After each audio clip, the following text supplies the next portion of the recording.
Today we'll be making a piece of art inspired by the work of Paul Klee.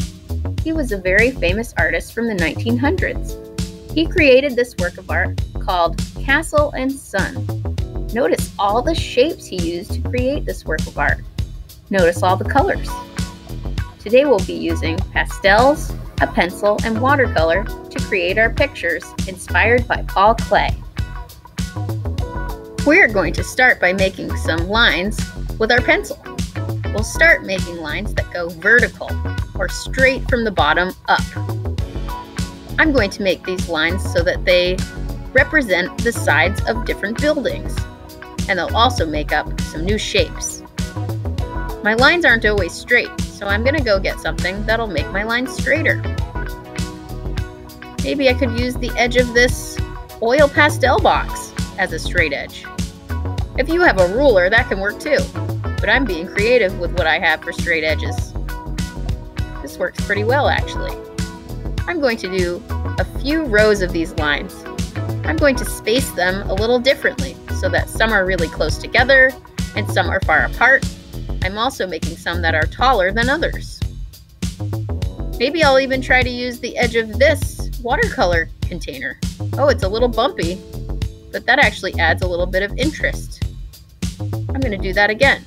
This time I'll flip it around so that this side matches that other side. It'll be symmetrical. Once you have some lines that go straight from the bottom up or vertical, you can start making grooves using pointed shapes like triangles. I'm also going to use some horizontal lines now to connect these together. So now I just add lots of different shapes to my picture to start making it look more like a city or buildings. I'll make a short little building here. Now maybe I'll add more horizontal lines on this area, and I'll divide it up with a diagonal. Here's another diagonal. See, I'm just adding more and more shapes. I added a circle, some more triangle roofs, maybe even some half circles. I'm going to add the sun too, or maybe it's the moon. Try to make sure you have a variety of lines. Once you're done, you're going to start using your oil pastels.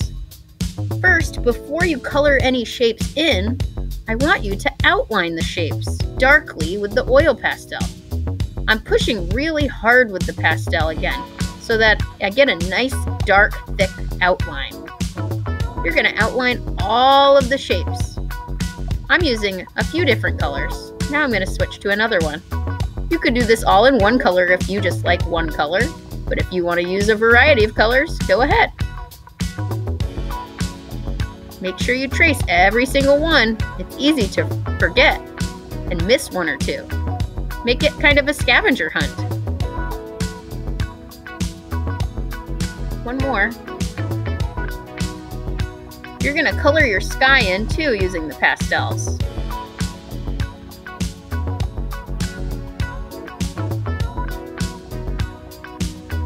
I'm going to use the edge of my oil pastel. Fill it all in. The last step is to get your watercolors out, and you can paint all the shapes with different colors. Try not to color any shape the same color as another shape that's next to it. Try to make sure that no black is touching another black. Try to make sure that no blue is touching another blue. This can be a little bit challenging, but you have a lot of colors. I'm sure you can do it. Have fun! Paul Klee, what an awesome artist!